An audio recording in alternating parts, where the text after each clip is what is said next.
Good morning, ladies. How are you? Good morning. Morning. I had to play that intro in honor of my new fantasy football team, which is the X-Men. X-Men. So X-Men will rule in one league or another, and I know how much so many people love professional football, not so much, but it's my what is that? My obligatory shout out to capitalism. Is that what you guys would call it? I don't know, but my boomer tumors are going to put you in your tune. Okay. So welcome, Lynn. Welcome, Amber. Welcome, Chanda. We've got some news today. It's kind of sad news, but we're going to get through it because we haven't lost her completely. This is going to be Amber's last day on the dive for a while. Because why, Amber? Why is that? I got a job. You got a job. I only applied for 200 jobs over the last 6 months, and I finally got a full-time offer. Congrats. Congratulations. Not on Monday. Wow, you're one of the few who are getting jobs these days, so congratulations. I know you've worked hard for that, and we're excited that you got a job. We're a little disappointed we're going to be missing you on the dive, but you're still going to be available in the evenings for Brave New Future and other things, right? Oh yeah, definitely. You're not losing me completely. You'll lose me during this time slot. So okay. But yeah, no, I'll be still doing all the work and organizing. I'm doing a huge push with One Pair States, and I'm so excited. We got Sean Kavanaugh is the new whole Washington field director, and he is freaking amazing. I can't wait to just kill it with. I got a meeting with him later today, so it's going to be awesome. We will get Medicare for all in Washington State because we don't have a choice between that and bankruptcy. Yay. Anything exciting going on this weekend or this week for any of you ladies that you want to shout out real quick? With the Federal Black Collective on the 19th, next Saturday, we are going to have a mental health event. So we'll be doing live mental health check-ins with therapists, 15-minute sessions that folks can connect with therapists in their area, in person and via Zoom at the Performing Arts and Event Center from 2 to 8 p.m. Yay. Wow. That is awesome. Yeah. You guys are doing such amazing things. Oh, I love it. And it's really exciting.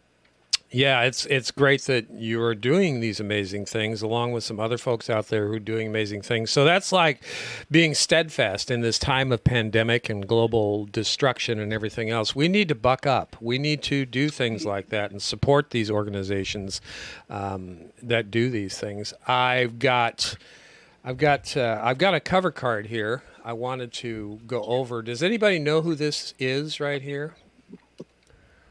Any guesses? Anybody want to guess who that is?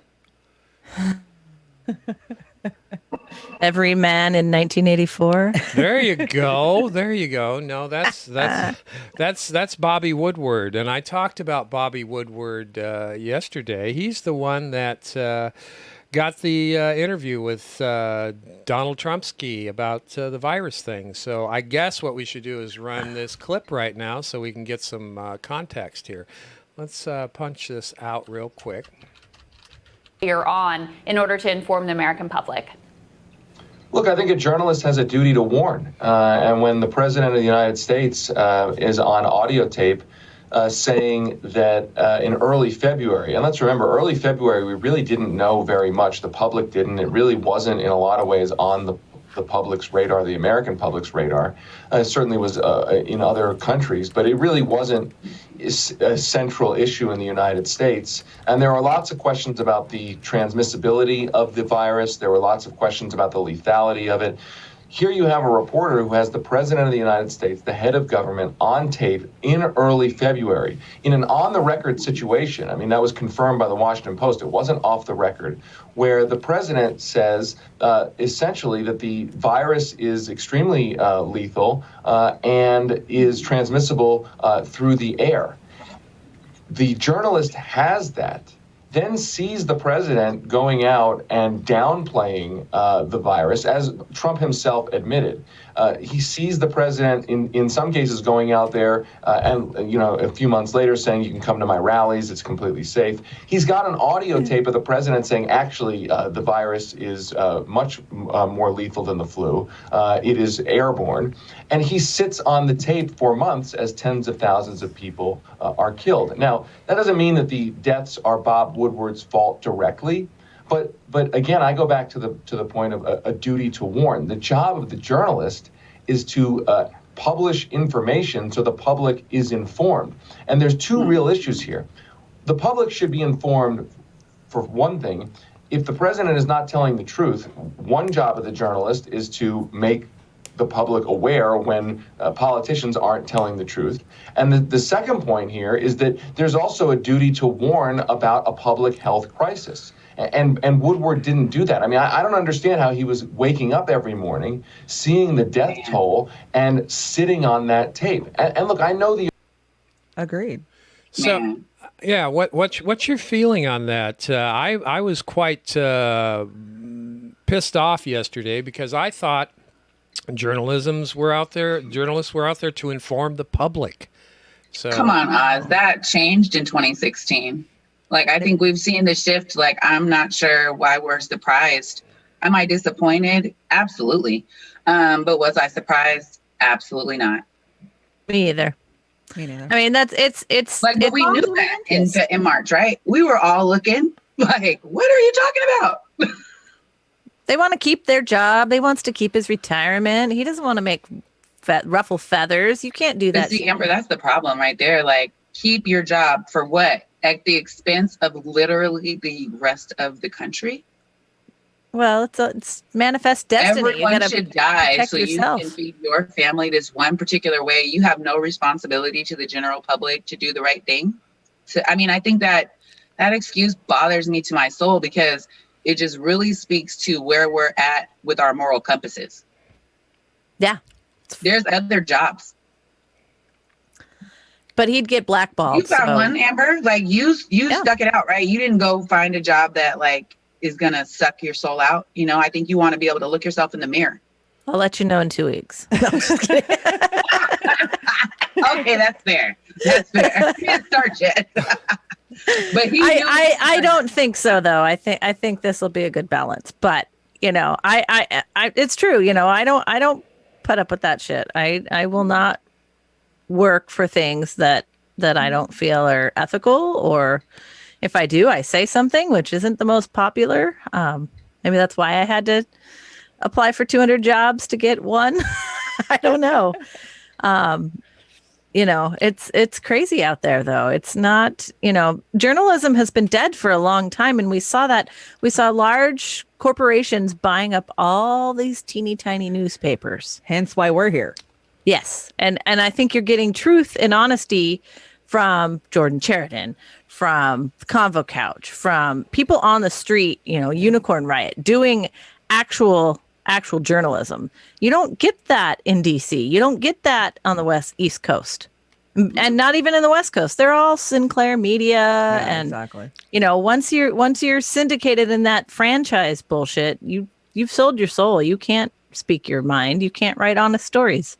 No, corporate sponsored journalism is the antithesis to what journalism in my mind used to be. But as far as Bob Woodward goes, this guy is culpable in the increase in virus deaths and mortality rates, in my opinion, because journalism, you're supposed to be truthful and accurate.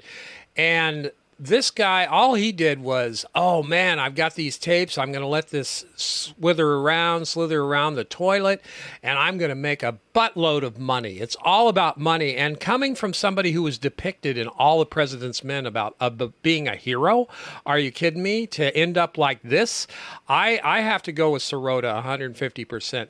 I believe that if he had released these tapes way back when, you might not even have Trumpy as a presidential candidate right now, because that's a bull-faced lie that he had on tape before he even said it. So this could have gone a total different way, and people might come at us saying, oh, Bob Woodward's a hero. No, he's not a hero. He's just another opportunist to write a book and make bazillion dollars. That's what he is. I think he's lower I than completely low. agree, because this tape was recorded prior to Super Tuesday. Yeah, it was February. Exactly. February 7th, I think is what it was. And he had the goods on Trump. And then he had it on Fauci, too, as far as I'm concerned, because Fauci came out and said, oh, the masks don't do any good. Then he comes back and recants that. We told a lie. We told a lie because we were worried about professional people not getting enough PPE. Well, why not just be truthful and have everybody come together as the family in this country and say, hey, we need PPE equipment for our frontline hospitals and workers. Exactly. I believe that this country has enough wherewithal to do that, to step up and would say, have hey, sacrificed, yeah. do that sacrifice. And we Don't still lie saw to it. us. Don't lie to us like we're children or babies. Children. I wouldn't lie to my kids of something like that. You know, I mean, hey, we got to do the right thing. This is a learning moment for the public. Donald Trump's a liar. Joe Biden's a liar. Bob Woodward's a liar. It's just they're picking their spots to lie. That's my opinion. Right.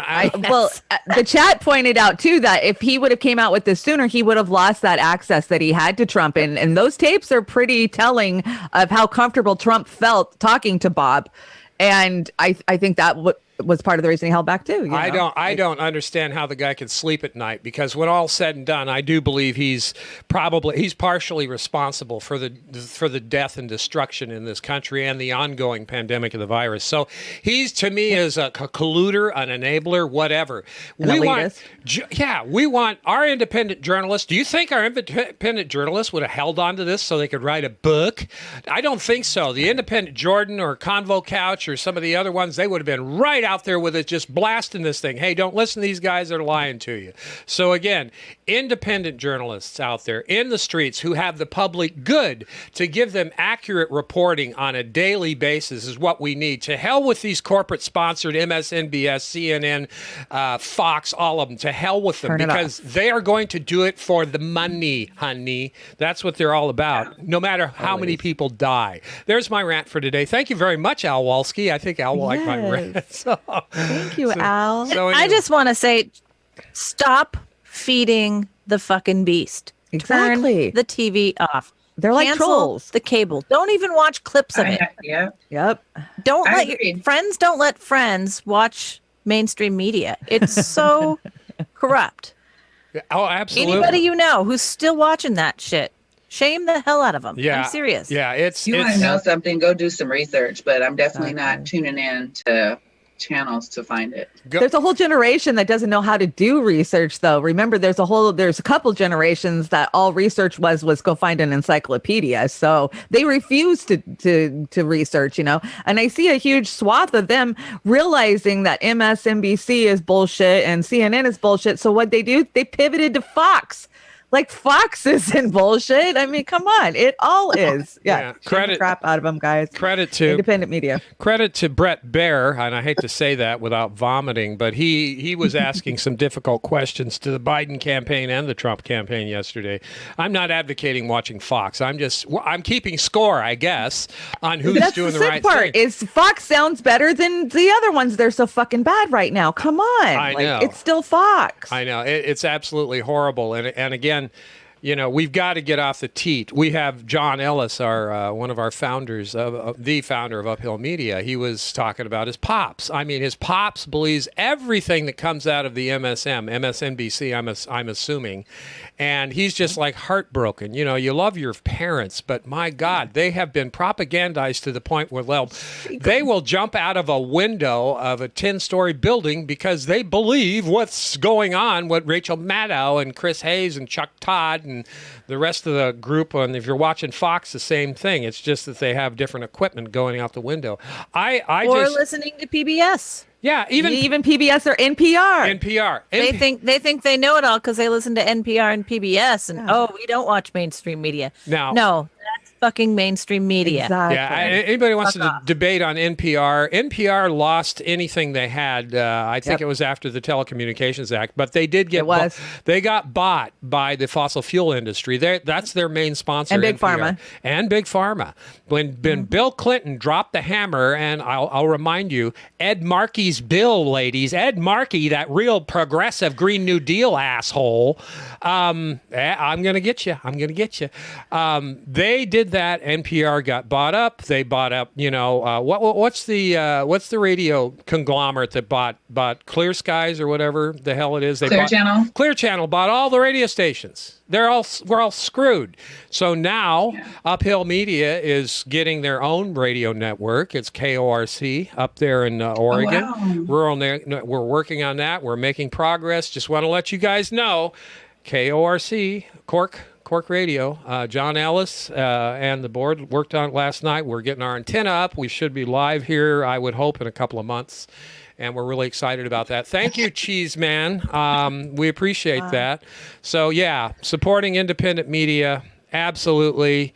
We are the press. I always go on Convo Couch and tell, Pasta, Johnny Sue, and Fiorella, you are the press. We are the press. Those are our sisters and brothers in the press. Jordan Chariton, whether they like us or not, we are the damn press. We're the last front for the public good, for accuracy and news, because we're on the ground, we're doing it. I'm not, but you guys are. So I'm just at the control center in my ivory you're tower. engineering it all. I'm trying. And big announcement. We got over 300 followers on Rockfin. So if you haven't followed us on Rockfin, YouTube is going to be going on the way out. So let's focus on other places. We need that money. We need little bits. Helps us so much. Cheese, you have no idea. It's we're all spending out of our baby little piggy banks here and scraping pennies to put together green screens and microphones and computers we've been through so much. Scratch. Yeah, so much trying to get me up. Yeah, but I'm going to start doing a live chat over at Rockfin for the dive, and so hopefully next week we will be able to meet over there. And can I join you over there? Please join us over at Rockfin. Cheese Man, $5 from Cheese Man. And maybe I'll have time to do some writing. I hope so. That would be wonderful. I know we've got a lot of good writers. We've got such sharp people in the chat today, as usual. Thank you, everybody in the chat. Thank you, Cheese Man. $5 from Cheese Man. Screw the corporate media and the oligarchs running the indie news is the real news. Appreciate you all so much. Keep it up, friends. That's great. Every dollar towards that helps. And I know all these other programs, they're always out getting for dollars. Well, it's for a damn good reason. They need just the bare minimum for operating costs, and that's what we're all trying to do. Like I said, these super chats, some of it goes to Uphill, some of it goes to our showrunners, and we do definitely appreciate it. Check us out. Check us out on our Patreons. If you can throw a couple bucks that way, that would be great. And that's my pitch for today. I've got 4 in the window today, so I'm showing some things. New York City live statue shows Trump desecrating graves of war dead and COVID-19 victims. I would say that's some pretty harsh imagery, wouldn't you, ladies? Typical. It's typical. No surprise. He's in his solid gold golf cart. And it's no different than Bush, as far as I'm concerned. Watch this drive. While we're in Iraq and people are of all sides are getting slaughtered. So these guys are all the same. They are just total scum. Switching over to Texas, we have Texas. Man, aren't they bright? I believe this is the Texas Police Union group. They're no union at all. Texas Police Group puts up a billboard warning, enter your own risk, saying Austin defunded the police. Do you ladies have anything to say about this? What is this? This is just propaganda, right? I'd move to Austin because of this. Austin too. Exactly. Exactly. Yeah. Back to Blue is the most racist shit you can ever imagine. You see anybody with that? You see anybody with that shitty blue striped flag? Go and add all the rainbow colors to that flag. It's clearly missing them all. It's the most bullshit you can imagine. Yeah. Don't support it. Don't buy it. Don't let your friends buy it. I don't care. And there's Antifa is a thought. It is not a group. It is not a club. It is not a hierarchy, unlike the KKK. Let's be clear. KKK is now every single police union out there. Unfortunately. Yeah, absolutely. This is propagandized. They're propagandizing in the negative way against defunding the police. Once again, ladies, maybe you agree or disagree. I don't think they should have used the terminology defund the police, but I can't think of something they could have used differently. What is that? Am I just shooting in the wind or what?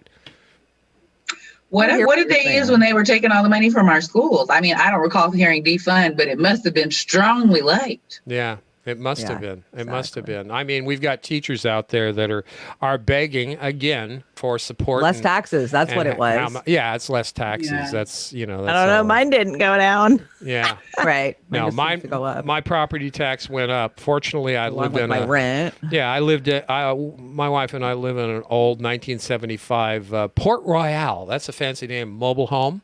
It's basically it's just a step up from one of those containers you see on a choo-choo train, but it's got windows in it. But we're really happy. We call it home. So anyway, Melissa H. She says, Melissa H. says here, Uphill Media, you can go live on YouTube and Rockfin simultaneously. Guess what? We are running on Rockfin. We're Facebook. And I'm saving a file. We're doing that right now, but we can only focus on our members here because we need to stream. What is that multi-streaming thing that we use? But that Restream. We need more hands on deck. So if any of you guys would love to join our group, we could get the Restream up, and you could monitor for us these chats and send them directly to me, and we could have it in all the groups. I was going to say, you got to show Van's next quote right after this one. It's freaking hilarious. I'm totally stealing it. I will be using it. Is that? Yep. Nope, not mine. Van's up. That one. Yeah, Vangelis, he's quite the character, isn't he? Vangelis. Quite this the character. Totally cracked me up. This is on point 9/11, baby. Behind every terrorist, there's a bush, and behind, I would say this. You might not like it. Behind every Democratic representative, there's a corporate lobbyist.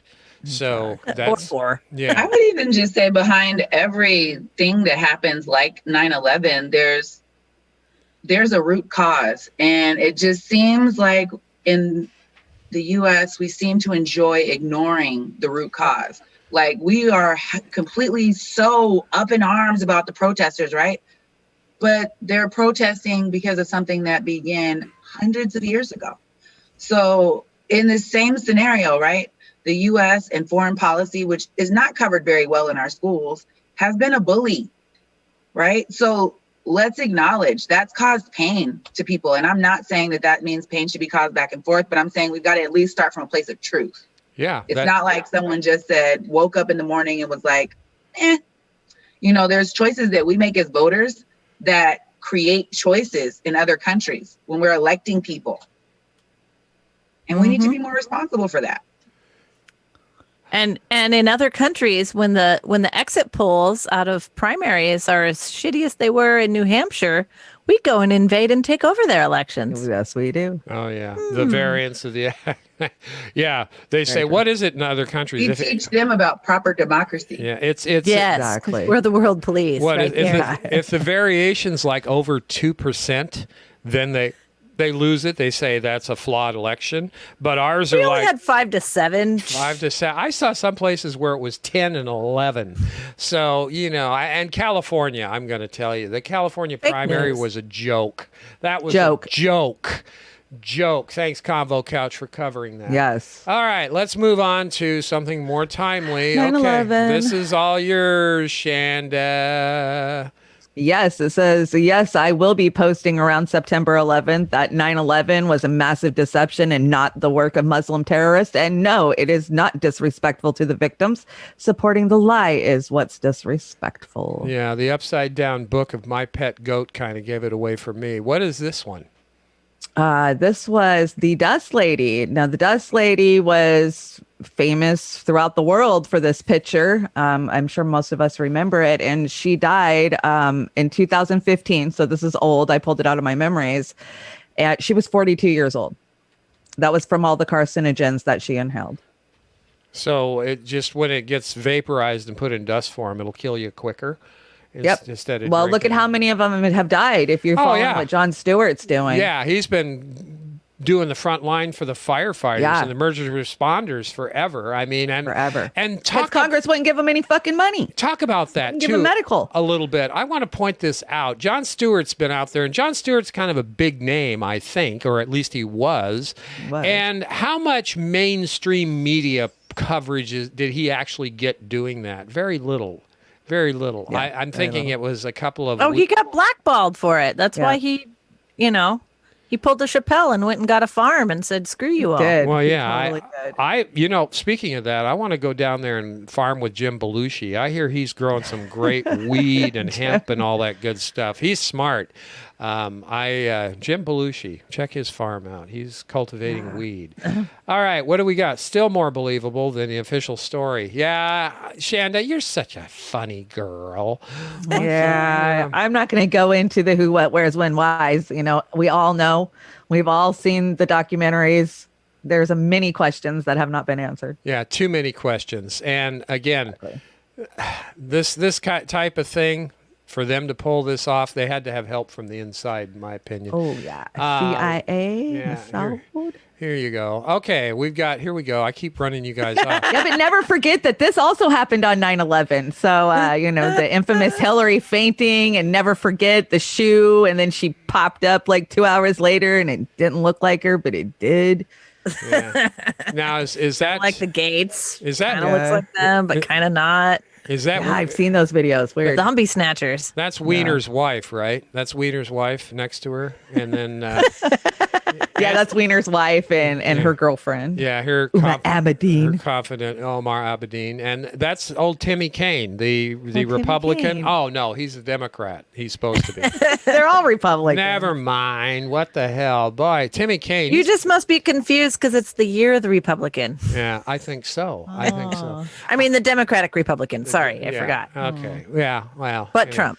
Anyway, but Trump. And did Hillary actually leave her slipper down there? It's like, remember she fell over and they had her propped up against this like little I don't know post thing, and then she couldn't move her legs, and they threw her in that van and her shoe fell off, and then they took off, and then she popped outside of Chelsea's apartment like 2 hours later, like they gave her a shot of freaking Percocet and something else. I don't know. Shit. I hope Prince Charming didn't find that shoe because he's going to be disappointed. Oh, so disappointed. Oh my God. How much do you think that one shoe cost? Oh shit. I don't know. $1,500. I'm going to guess $1,500. Sure that wasn't purchased from the now extinct Payless shoe store? No. Yeah. Shit. There's another. They went under. Another buttload of jobs down the toilet. So here we go. Okay. Oh my God. I went to the mall last week, you guys, and you could hear a freaking pin drop in there. There was no stores open. The hours were now 12 to 6 p.m.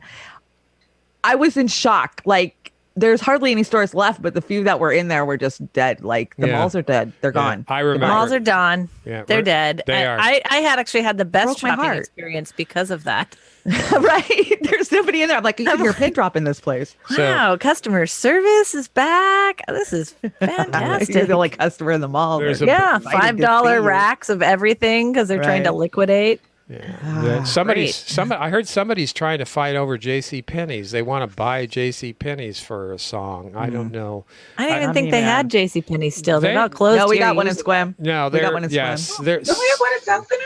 I get the impression from, I have only read a little bit that people, some group, I don't know, I don't think it's a hedge fund because J.C. Penney's is like the buzzards have already picked its bones, but I think a group is thoughtfully trying to get J.C. Penney's back on their feet and weather this thing out. I think they're going to go the way of Sears.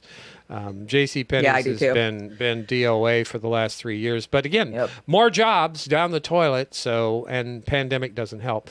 Now we're going to talk about Lion Biden here. Lion Biden. Let's talk about Lion Biden. Good morning, everybody. Happy Friday. We have an amazing show for everybody today. What do we have, Crystal? Indeed, we do. We have David Sirota on. He's going to give his take on the Woodward. He already did. The fallout and all of those things. We also have a reporter from Minnesota. We're starting a new feature. We're going to do a deep dive into 8 different She said swing deep states dive. leading up to Election Day. It's kind of crazy. There are only 8 Fridays left, including today, until Election Day. So we're going to dig deep into that state and whether Trump has a chance at actually pulling off an upset there. But we wanted to start with a big sit-down interview that Joe Biden gave to Jake Tapper in the state of Michigan, digging into some of the issues that we really care a lot about here. Well, it's remarkable what happens whenever Joe Biden is asked an actual question by the press. Turns out he completely melts down and begins not telling the truth. The first we'll start with is NAFTA. Let's take a listen to what he said. The fact of the matter is NAFTA was not the deal that was sold. When Bush said we were going to have enforcement mechanism in NAFTA, they didn't do it. That's why after it passed, and he did not insist on that, I was against NAFTA, and we tried to begin to change it because it didn't keep the deal that was made. So the question obviously was, well, you know, Joe Biden, you said you were going to renegotiate NAFTA in 2008 with Barack Obama, and you didn't. You didn't do it. And Biden's basically like, yeah, after it passed, in which he voted for it, then he's blaming the Bush administration, even though NAFTA happened in 1994, and there was this guy named Bill Clinton who also happened to be president. Okay. All right. You know what? What do you mean? Did you just forget that? Yeah, I think he forgot that. We all know, and I'll say again, I think I said it on previous shows, when Bill Clinton passed NAFTA, I was out to lunch where I was working at the time, and I read that in the newspaper because we had such a thing back then. We had to read news in the newspaper. We didn't have the internet. That's right. And I took the paper, I crumbled it up in a ball, and I put it in the recycle bin. So I did do the recycling part right, but that was the end of it for me with Bill Clinton. I saw where it was going. So NAFTA bad. Joe Biden is going to lie and lie and lie, and just like he will on TPP. And I don't know. What do you ladies think about lying Biden here? I've got a follow up to the segment that kind of caps it off well. I don't know. I don't even know what to ask. You think Joe's going to keep lying and people don't care, but because of Trump or what? Absolutely. Yeah. I mean, I still don't think he has a chance in hell of winning, but Trump, we got to get behind this machine because we want to lose, clearly. Clearly. So you guys, today the polls come out show Biden edging up his lead a little bit more. I just, again, I don't know. Lynn, what do you think? Do you think Biden's going to keep lying because all it's about is beating Trump now? I don't know. I don't believe I've ever met a politician that 100% told me the truth. Neither have I. So, and I don't know, I struggle because there's so many things that we've got to get accomplished, and we're at a point now. And I mean, I get it. I haven't yet figured out how to work on a national level in politics and affect change, but I do know that I focus on local politics because I think that national politics are a shit show. I don't have time to invest my time in. So I don't typically read anything about what he says or 45. Honestly, Agreed, sister. You showed me something, didn't even know it. So Yeah. No, But now if you were to ask me about Jesse Johnson or about MM, because he doesn't even deserve to be mentioned in my district, I would totally have feelings on how they lie. And I totally engage with them on Facebook because that creates change in my community, exposing those lies. But the national politics thing loses me because it's a game. And it is influenced by corporate lobbyists. It is influenced by media. And I just haven't figured out what to do with that. So I'm focusing where I can. I agree. I have to agree. I would liken it to trickle down politics is like the trickle down economy. Right. Yeah, I agree. And here's the thing. What's the old phrase? All politics starts local. Something like that. And that's where it's most important because that's where we can make the biggest impact because we're kind of in control of that bubble. At least we think we might be, whether you're outdoor knocking or, phone banking or whatever. That's the most important thing. that we can do working for these campaigns, the progressive campaigns. One of the things that you just pointed out is about politicians who lie. The biggest, the easiest part of local for me is like in Washington State, those who lie about the ACA and shoring up the ACA. When in Washington State, we have whole Washington that's proven to save how much money, Amber, in the next 10 years if we go for it? $9 billion in the first year. And what's our deficit running right now? $8 billion. So we'd actually come out ahead by $1 billion. We would come out ahead in our first year. And if we brought a state bank forward, we'd stop giving Bank of America $5 million a month in fees. Gee So we whiz. could take that money and put it into UBI just for Washington State and be fine, not have any austerity cuts. Like we don't have to go down this road. It's this bullshit of politicians telling us that we can't do it. Okay, so if we can do that in Washington State, aren't there 50 other states that could do the same thing? Yes. There are. Like, that's why I'm a huge supporter of the precinct committee officer role.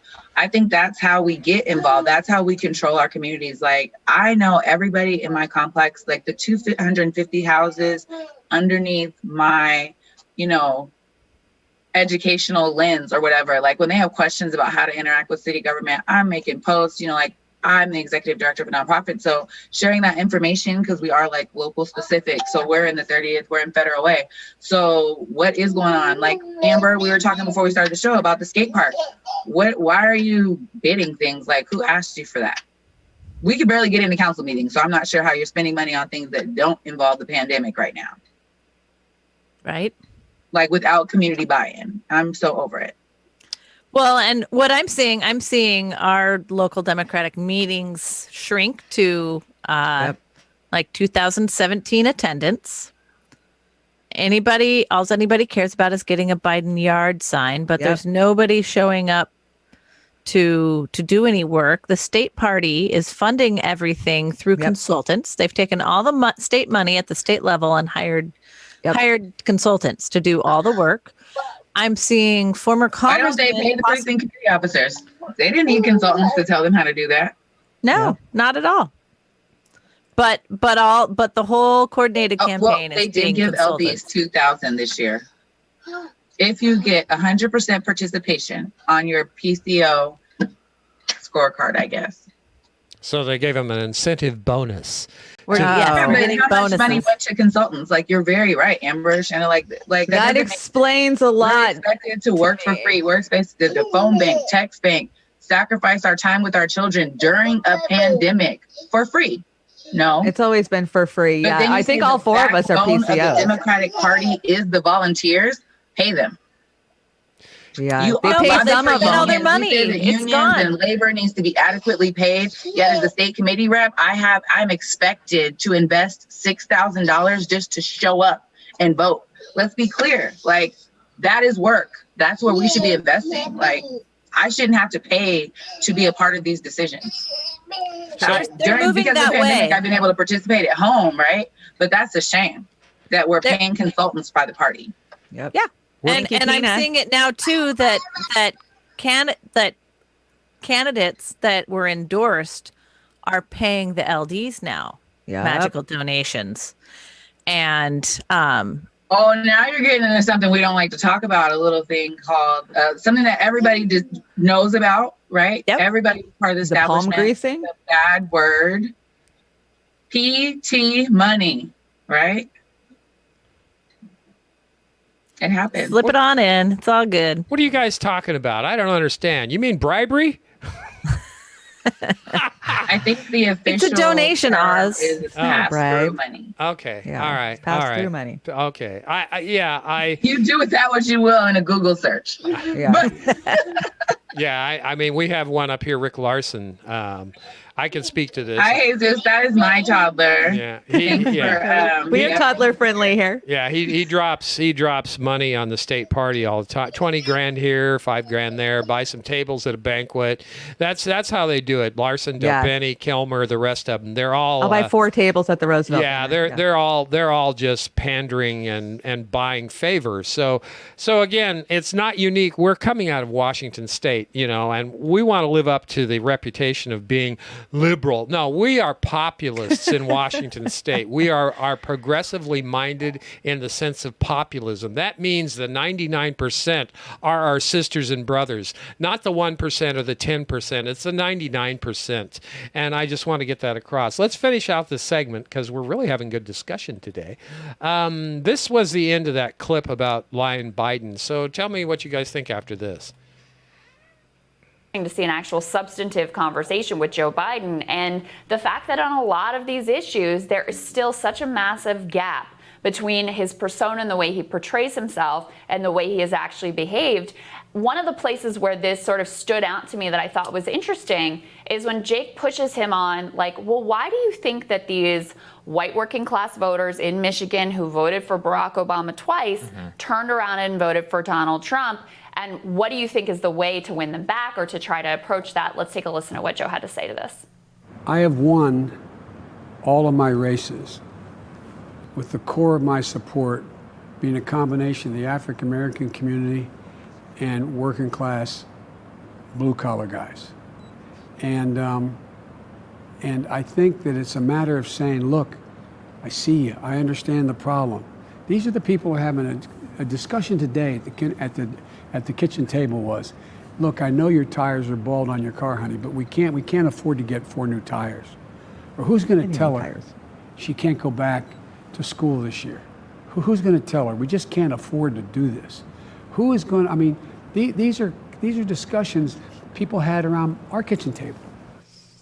And part of the bill of goods that we were sold with Joe Biden in the Democratic primary was that he would be the guy to try to win back those voters and try to rebuild this working class center Democratic Party.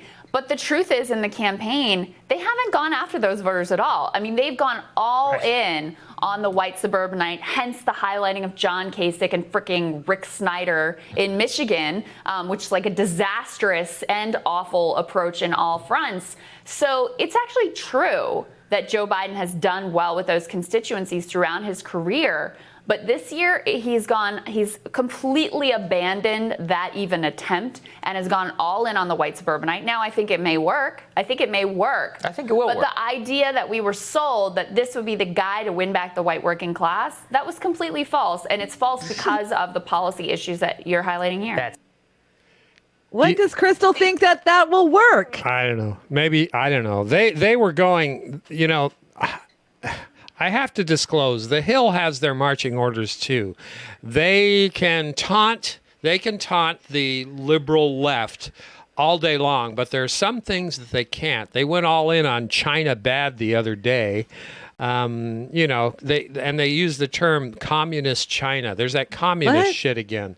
So again, and to close this out, lying Biden, they're doing the same shit that they were doing in 2016, and they're expecting a different result. I've got to go with you ladies on this. I think Trump's going to at least edge out Biden. I don't want to see that happen, but it's like, Biden, really? Yuck. So, none of us wanted to see Trump. Said something very telling to me. He literally said, "I've won every race," and he said he identified a list of voters that won that race for them. So, in his own words, like, he's won every race. He knows who his backbone of supporters should be, and what has he done with that? And I think that was a very poor word choice. Very, very poor. And I don't know if these politicians believe their own lies. I'm beginning to think so. They do. I'm beginning to think so. Gift horse, anyone? Yeah. All right, let's get to some good news here. We're running along. Great conversation today. Yeah, we are running along. Hey, Jesus. Welcome. The chat's going up really good there. If you are expecting a stimulus check, I wouldn't hold your breath.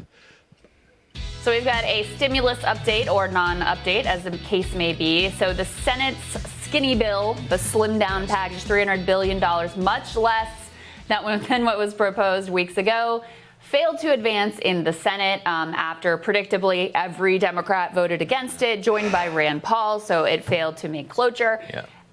Are they even going to try anything else beyond that? I sort of doubt it. I mean, I think what our assessment has been, which seems to be borne out, is that at this point, they're just trying to message around who gets the blame. The preliminary negotiations also around the government shutdown, there'd been an idea that maybe that would put some pressure on the sides to negotiate, and you could include the coronavirus stimulus as part of that package. Well, the signaling from the Democrats and from Steve Mnuchin on their preliminary deal is what they call a clean budget extension, meaning no stimulus there either. So, look, you won't be surprised to hear any of this news, but it looks like at this point, you know, their messaging bill of their $300 billion to be able to say, look, we tried and it's all the Democrats' fault, that has officially failed. Yeah. Yep. Not surprised one bit. Well, it really bothers me that it is literally a political tactic to go into shutdown. Yeah. That is not the purpose of what shutdown is for. It's not to continue deliberation. It is literally intended to be a mechanism to continue conversation, to wrap things up, not to say, I'm going to use this as a negotiating tactic to force you to the table. The negotiating tactic is the original session. I need all of you to understand that is when you're supposed to be ready to show up to work, to negotiate and make deals on behalf of the American public. This is Congress. We're not really there to work. Come on. No. party. No. Party. It's cruise season. It's been summer break. The West Coast is on fire, so we need to go to the Caribbean for a few weeks and recuperate. I've seriously been considering the Barbados visa plan. I work remotely. Yeah. Oh. Cheaper I'm living, not sure baby. why it's a work visa. You can be there. I mean, they've got internet. Well, I'm just a simple guy. I mean, when did that first stimulus come out? April? May? April. Yeah. And what Some was people plugged in and got it. that was the height of the primary season. So they got money in everybody's hands during the primary for either party. Primary's over. Primary's over, so screw you. We're going to go to the election, and this is great. We've got hurricanes and storms and fires and everything else. Yeah. You know, we got to worry about that stuff. Just because you guys are getting thrown out of your homes and having to file medical bankruptcy, that's what we don't have to worry about that. Let's just get Trump out. Maybe. More people problems. So, yeah. If you want this, what I believe to be the truth of why they're pushing this so hard, you can follow me tonight on Brave New Future, and we're going to be discussing Ethereum some more. I know I brought it up a little bit a couple weeks ago, but that cryptocurrency stock is booming right now. They are banking on it because they're going to start having futures betting on our poverty. Yeah. When we combine childcare and education and health and social services into homelessness and poverty, and you're got your special little way to get your food stamps or you're into your homeless shelter, that's the only way that they can control us enough to bet on us. Yep. Well, you need to teach me how to do that. No, I gotta have an imaginary wallet and put an imaginary money in it, right? Is that how? Yes, Yep. with contracts only to certain corporations that play the game. Okay, That's right. All right, just checking. Shanda, you brought this. What's this about? This is MSNBS hosts shocked that voters are not going to turn out for Biden. Oh, this is from Mike. I watched this. That's right. Yeah, this is Mike Figueredo. I always really like to watch when an out-of-touch pundit is shocked with information from, the poors and the peasants that they weren't necessarily privy to. So someone who was at the protests as a journalist and a professor let them know how a lot of these young people feel about Joe Biden, and they were absolutely blown away to learn that young people aren't very enthusiastic about Joe Biden. No. What impact do you foresee their movement having on the election? Yeah, I spend a lot of time at protests, especially with the youth. I've been there from a personal reason, but also from an academic reason as well. I ask people there, what are you going to do in November? Why are you here? What are you going to do in November? And they say, I'm not going to show up because Bernie is not on the ticket. And I think that this highlights a bigger point, which is that even though we had this Democratic National Convention that was meant to unify a party, the DNC did not bring in the youth, and I think they need to do a better job of giving folks who have legitimate concerns about the direction of this country and their own interactions with institutions, including law enforcement, right, to be viewed, to be seen, to be heard, and to be included in the platform. We're going to leave it there. Nazita, everybody, thank you. I don't understand why they don't understand why young people are not excited about Joe Biden. This is the same individual who said he has no empathy for young people. He refuses to support Medicare for all during a pandemic. And when protesters all in unison say, defund the police, what does he say? No, I'm going to increase funding for police stations. Like, why would you think young people... But Trump, damn it. But Trump. That's the most existential threat of our lifetime, Trump. Because I'm not racist. Oh, no way. No way, man. No. Anyway, that was a nice little clip. I watched that the other day. Mike's got a good laugh on him. Yeah, Mike's got a good thing going there. He's got a good thing. Shall we move into weather? Yes. Weather. Oh, yes. Amber, you were talking about this they're going to use the Greek alphabet here. Is that what they're going to use? And yeah. Let's see what we got going here. When it comes to hurricane season 2020, we've already had a record-breaking year, and now the peak of the Atlantic tropical season is now upon us. So far this season, there's been a record setter with 17 named storms, and we're only halfway through hurricane season. Meteorologist Rebecca Beer explains there are some major storms that happen around this time of the year that did some major damage. Happy September 10th. It's the peak of the Atlantic hurricane season. And what that means is if you look at the entire hurricane season since we started keeping records, typically today we have the highest number of tropical storms and hurricanes. That's what's represented in the light yellow here. On this date, any given year, that's what we're looking at. Now, when you go down to the orange, that's just hurricanes. So it's still the peak when you're looking at just hurricanes. When you're looking at major hurricanes, there are a couple of minor peaks as well, and it's about average for peak time. But Floridians have a little bit more to be concerned with, not necessarily today, but more so in October. While the highest number of named or numbered systems out there in the Atlantic season is today, when we take a look at major hurricanes that make landfall in Florida, it tells a different story. Since 1851, 17 major hurricanes, which is a category 3 or above and typically do the most damage, have hit the state of Florida. Of those 17, 10 of them have been in the month of October. Take a look at some of the notable landfalls in October in Florida.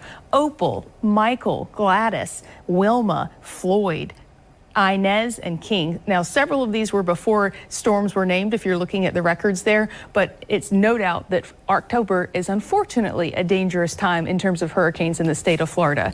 Then moving on to what's going on out there right now. We have a lot to track. We've got Tropical Storm Paulette and Tropical Storm Renee. Now, they're going to remain out over the open Atlantic, but it's the other areas developing that we're keeping a pretty close eye on, and here's why. We've got storms rolling off the coastline of Africa, and since Tropical Storm Paulette and Tropical Storm Renee went north, it opened up this more southern zone for development, and it could mean that we could see these tracking closer to the United States after they develop. We have one system with a high chance to develop over the next 5 days, 90% in fact, and another system with about a 40% chance, a medium chance to develop over the next 5 days, and those are Cabo Verde storms. They can be very dangerous and deadly. Then when we take a look at the Gulf, these are all headed away from us, thank goodness, but still messy weather in the Gulf. We've got one with a low chance to develop heading towards Mexico and one with a medium chance to develop, and the system's crossing just to the south of the state this weekend and then moving into the Gulf where we've got those warm waters and low wind shear and likely chances to develop. Looks like it's going to be a busy season. We're certain to run out of names and have to move on to the Greek alphabet. Oh, shit. Let's move on to the Greek alphabet. Anybody want to make any bets? Too bad those hurricanes can't hit us on the West Coast and put these damn fires out. Yeah, well, they're not talking about the fires back there. They're just talking about the hurricanes. So it's all about me, as usual. But I think they've got a good reason to. I don't know, guys. What's going on here in the Pacific Northwest, Chanda? Yeah, go ahead and hit play. All right. Not much. Not much. Just, I woke up to Krypton sun this morning. Yeah, it's Krypton. Well, smoke is on the way, a lot of it by some predictions. Huge wildfires in Oregon and California have been spreading smoke, sending it out over the Pacific Ocean, and it's getting ready to come into Washington. Glad to have you with us tonight. I'm Greg Copeland. I'm Jessica Janner Castro. King 5 environment reporter Michael Crow is joining us live with what this means for you. Michael. Sure. Well, a lot of us have been dealing with some level of smoke for a couple of days now from all of these fires, right? But remember back in 2018 when you could stand right here at Alki and not see the skyline or any of the buildings of downtown behind me just from that distance, that huge smoke cloud? That is potentially what is on deck from this blob that's right now hanging out off the coast. You can't see it. It's nowhere. Where is it? You can't even see to the other side. Remember this? Smoke-choked skies over Seattle and western Washington back in 2018, the result of huge wildfires in British Columbia. Now, the National Weather Service is watching this blob of smoke off the coast. Look at that. Expected to be huge. Wow. I know that's headed for Washington State. It's coming in. I'm on the coast and it started rolling in this morning. And we already were bad. You couldn't see the Olympic Mountains, which are right at my feet, literally. And now we are so socked in. So it doesn't do anything to the air quality. True. Your air quality is still good, right? No, our air quality is so terrible. I woke up choking. Yeah. Don't Thank go God outside. we have masks. Tomorrow on Federal Way, they canceled a community cleanup event because the air quality. I've seen reports that yet again, just like in 2018, when I had just delivered my son, like I was putting a mask on my newborn to go to Walmart, like to get the things I needed after discharge from delivering him. Wow. And just having to stay indoors with him. Like, you know, I've never owned an AC unit before 2018. Now I don't actually like artificial air, but I'm almost forced to just have decent air quality. Yeah. Even now in the midst of a pandemic, we're feeling a little bit of freedom, right? And that's being taken away because if you have asthma or anything like that, you're being advised to stay indoors. Like, this is awful, but it's also not something that we shouldn't expect. I watched Hillary Franz this morning and she was in tears, and I'm not moved by tears, but I am moved by the Republican. fact that absolutely correct. We are unprepared and we have not been investing in what protects our undeveloped land, which is a large portion of thousands of acres in our state. And we don't even have time to like redevelop these areas before the next wildfire. And this is the worst one in, like they said, 12 seasons. Like, come on, people, pay attention. Climate change is fucking real. And stop being an asshole and lighting fires on the side of freeway. Yeah. What the fuck is up with that? People starting fires all over the state just trying to get attention. But yeah, you know, I've been out and about a lot. And the forests, they are burning. I'm telling you, I've seen more of Western Washington's forest fire damage in the last week than I wanted to see. And it's gut wrenching.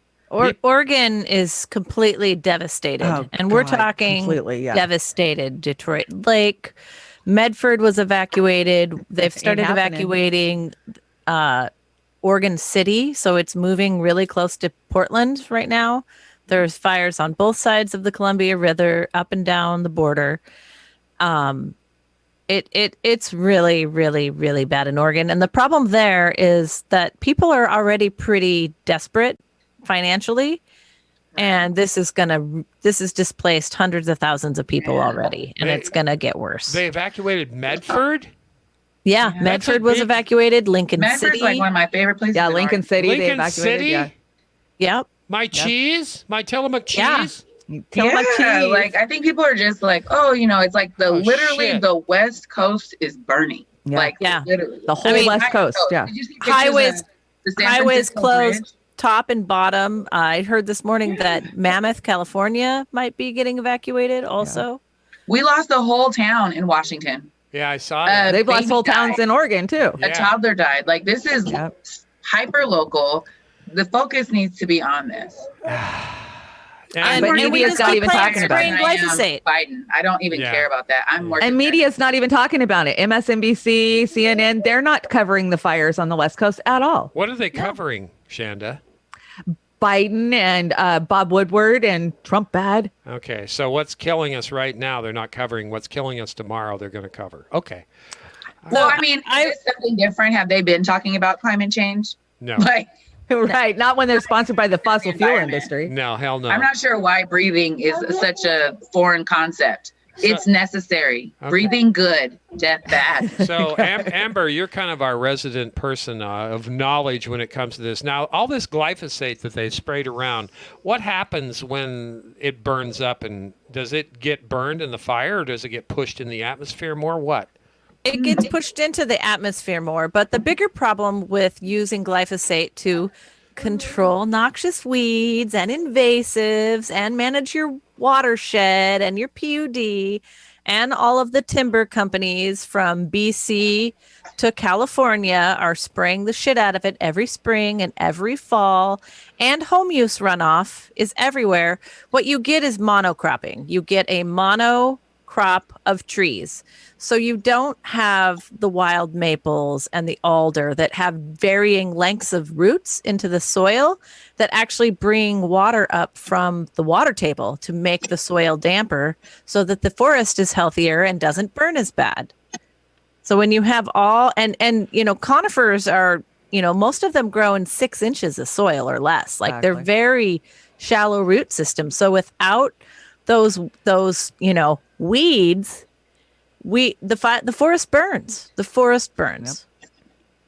Yep. So it's the biggest scam ever, and they know it and they don't care because they don't want to pay people decent living wage jobs to go out and manage it by hand without the chemicals. We don't manage fires by people with decent livable wage. We sacrifice inmates. Yeah, Let's at $1 a day. The state of California, no, in Washington State, we only have 10 inmates that fight wildfires. 20 that are trained to fight wildfires. But in the state of California, in their budget, it saves them $90 to $100 million a year. Yep.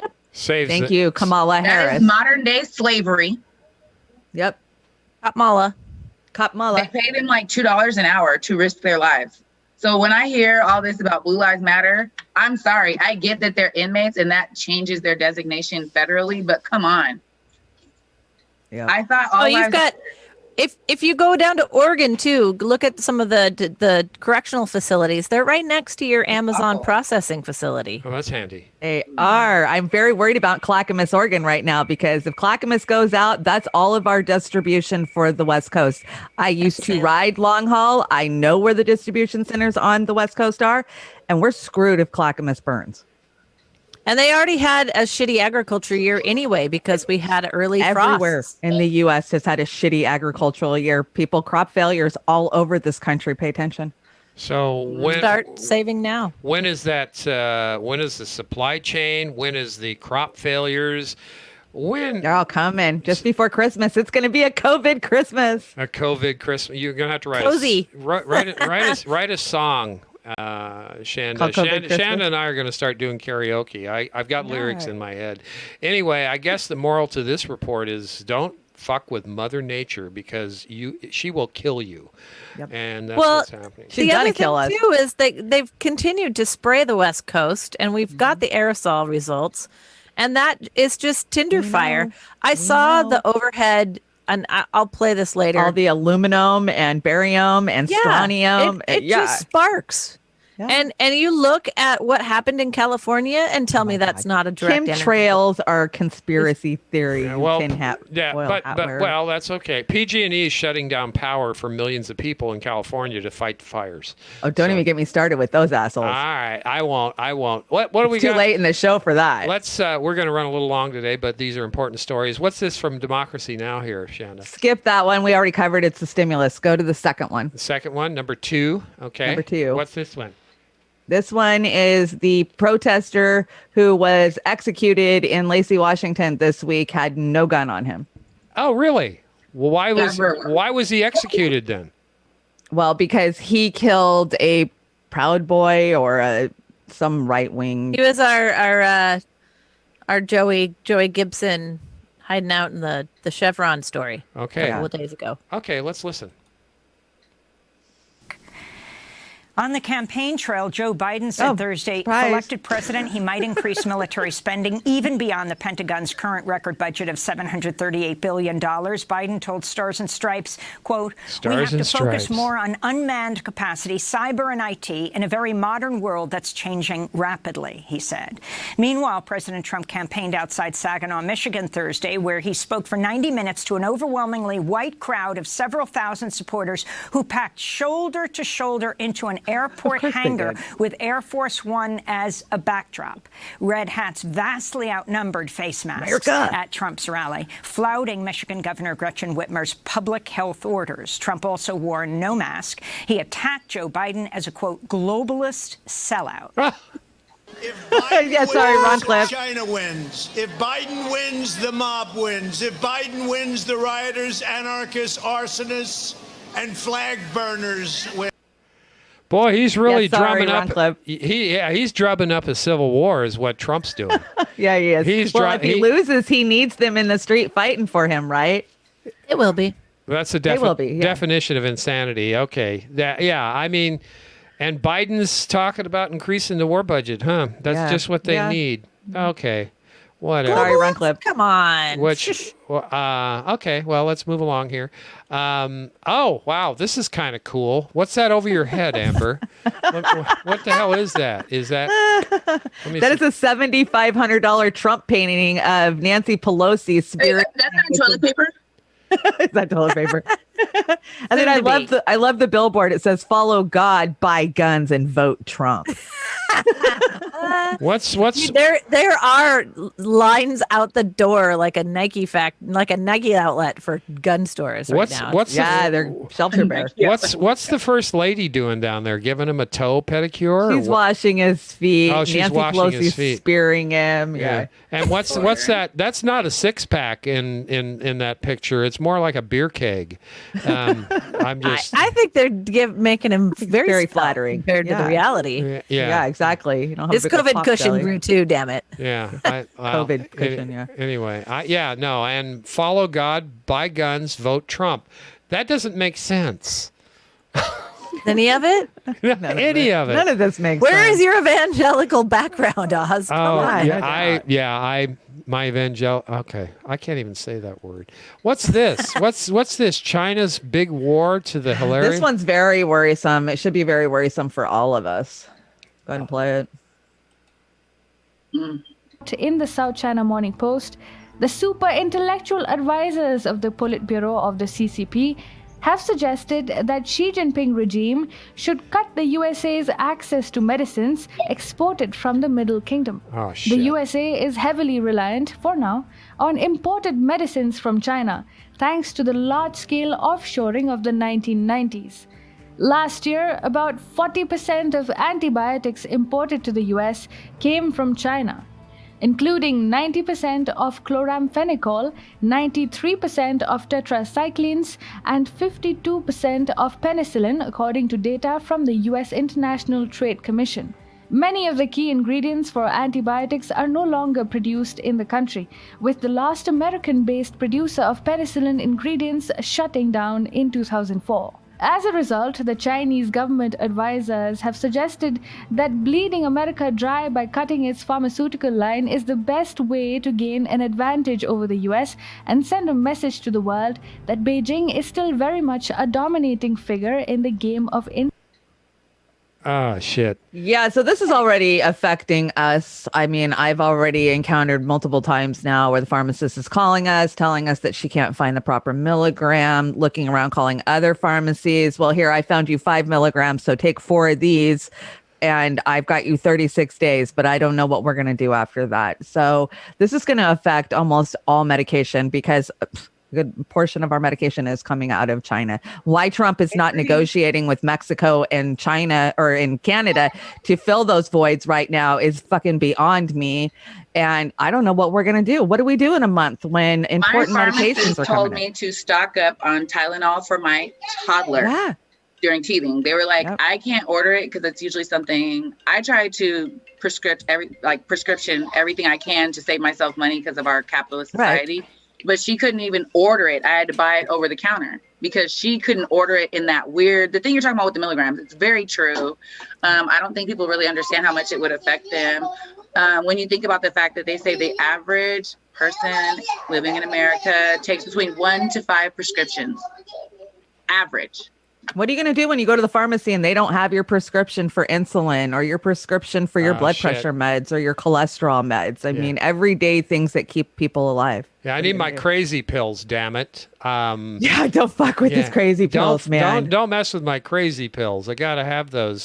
Some of the medications, or the antibiotics, it's not just the tetracyclines. It's the antibiotics in general. I mean, this is that broad spectrum stuff. And if you think, oh well, I can live with a clap, no, you can't, because some of this stuff it didn't work out too well in the Middle it's Ages. not going to work out very well, because one thing leads to another, and then just look at Bill. Syphilis Bill's not looking well. Oh no, he's not looking well. Then we're gonna talk about Cipro and some of the stronger stuff. I think China's got us over a barrel there, and there's nothing being done to do that. Now, is this one number 3? Is that the one about the unarmed? Yeah, I think this is the unarmed. Let's try that here. Let's see what we got. Maybe. Washington State, a witness to Yeah. last week's police killing of Michael Renault, says the 48-year-old anti-fascist activist did not appear to have a gun and was not threatening officers before he was killed in a hail of police gunfire.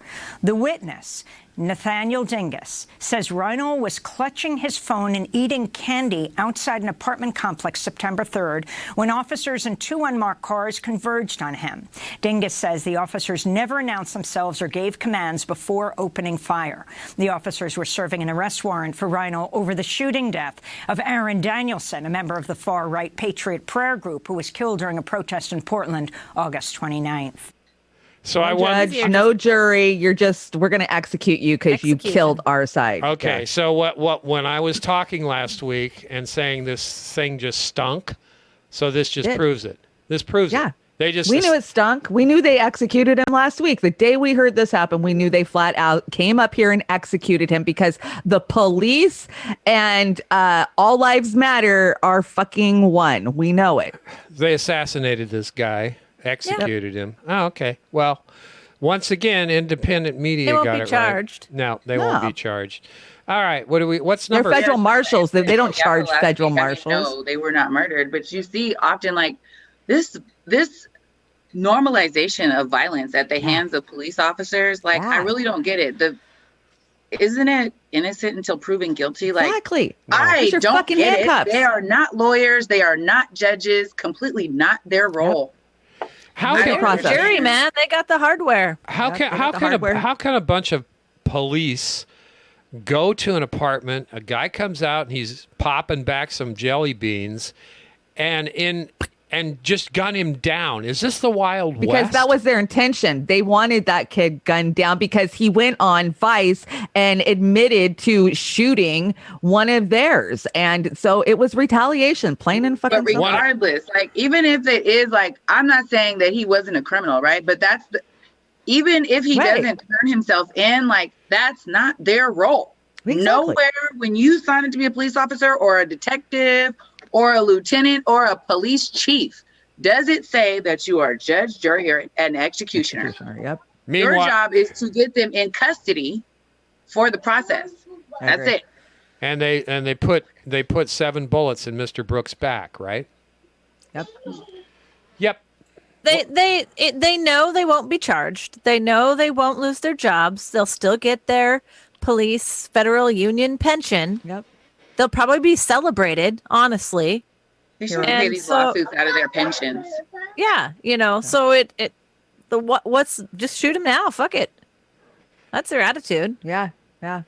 We don't have to go through this warrant and judge and a jury trial and have to deal with accounting for the actual events that happened, which were bullshit to begin with. I mean, the warrant itself, from all I heard, was bullshit. Yes, he said he shot somebody, but the circumstances of that were very suspect. And the fact that they took Joey Gibson and fucking hid him in a goddamn gas station and then took them away peacefully. This guy is on the Southern Poverty Watch List's top hit list. Yep. Dude's a fucking criminal. And we just protected him, saved him, and then went and executed the guy who shot his friend. Yep, exactly. And number 4 here. What is this, Chanda? Red Fawn being released from prison. No Dapple. It's short. You can run it. States, an indigenous water protector who was arrested during protests against the Dakota Access Pipeline, has been released from federal prison. Prosecutors accused Red Fonfalis of firing 3 shots from a handgun as police in riot gear wielding batons surrounded her to make an arrest amidst mass protests against the pipeline in 2016. Red Fawn's uncle, Glenn Morris, welcomed her release Thursday, telling Indian Country Today, quote, "The real criminals continue to pump oil through the pipeline in violation of the 1851 and 1868 Fort Laramie treaties and U.S. environmental laws," he said.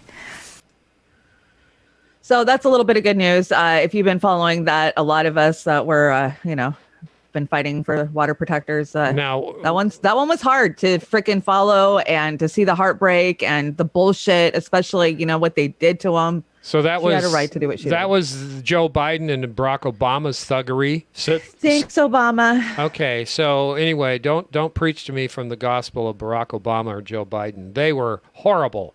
What do we got here? Wipey Award. Wipey Award. Is that a Wipey Award? Man. That's a Wipey Award. This is our Wipey Award winner. We've. Do you want to set it up, Lynn, or you want me to? When I saw this, Amber, you set it up. Okay, you react and go. So, here we are. We've been in a pandemic for 6 months. The federal government gave people $1,200 6 months ago.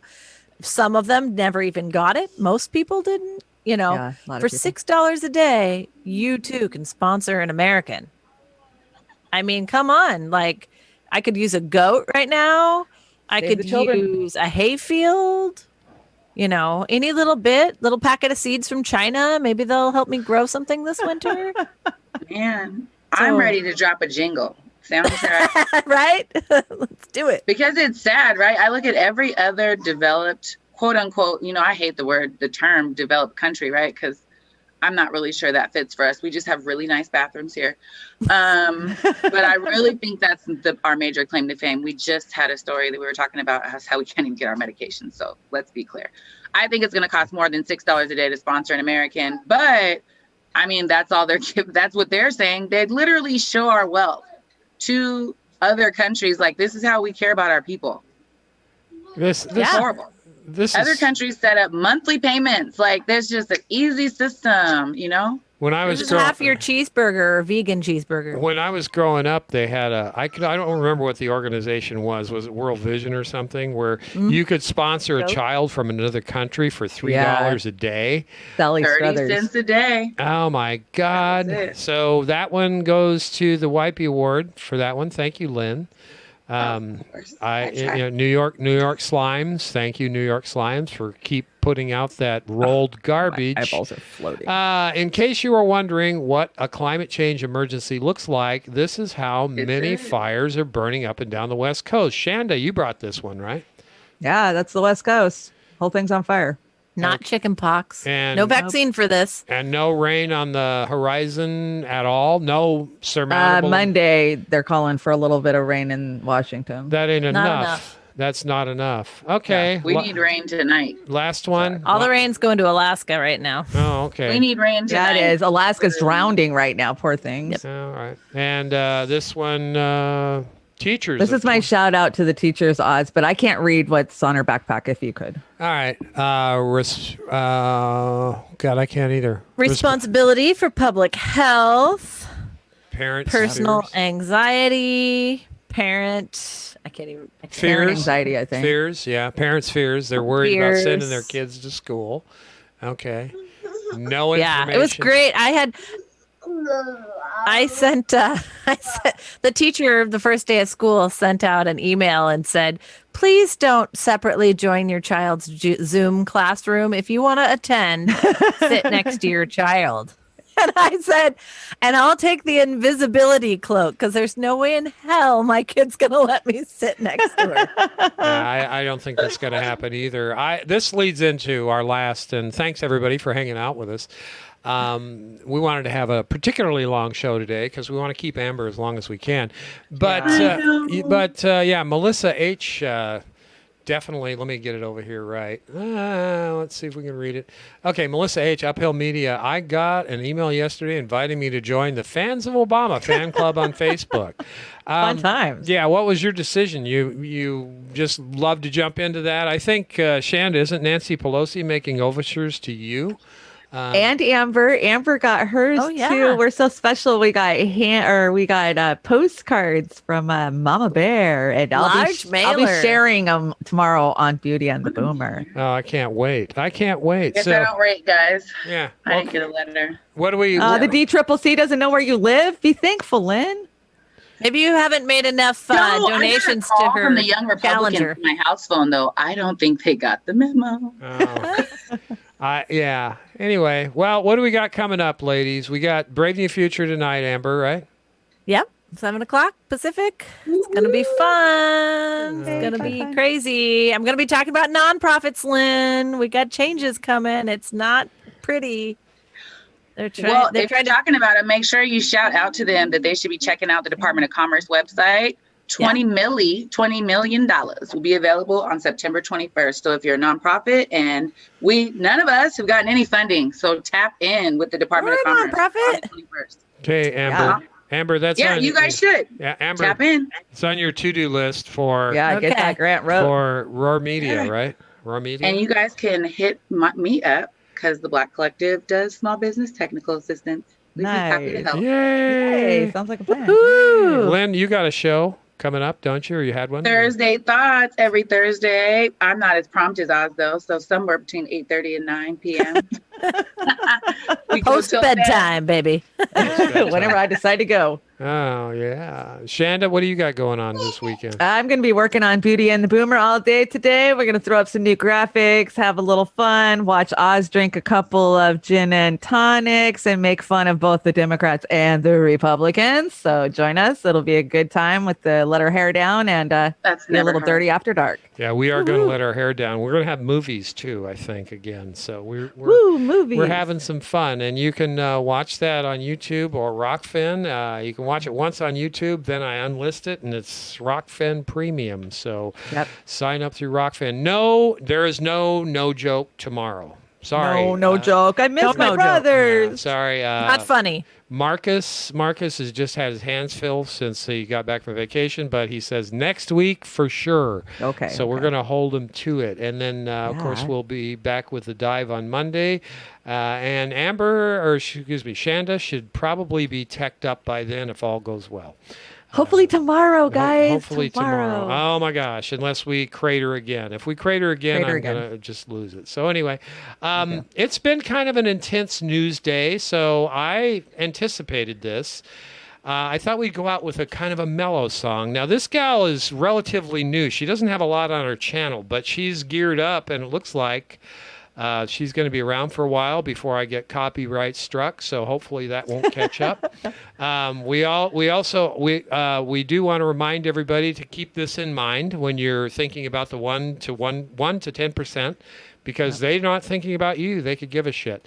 So we're going to go out with an oldie but goodie. I hope everybody enjoyed it as much as I do. Thank you, ladies. It's been a great day. We're going to miss you, Amber. So when you get a day off, we hope you will jump in. We'll miss you, Amber. Yeah. So Lynn, I hope you'll come join us more. Yes, you're muted, Lynn. But we know what you mean. Trying to prevent the toddler screams in the background. But you guys are on my calendar. Yay. No more meetings between 9 and 11. All so right. I'm on it, guys. Okay. Well, we will. The chat loves you. Yes, please. I love you join us guys. again. This is so much fun. It is. And we're going to go out with, do you remember this group? They were called Fleetwood Mac. This is Dreams, I believe. So Dreams with Fleetwood Mac cover. And I hope you enjoy it as much as we did. Have a great day, and we'll see you tonight on Brave New Future. Thanks, everybody.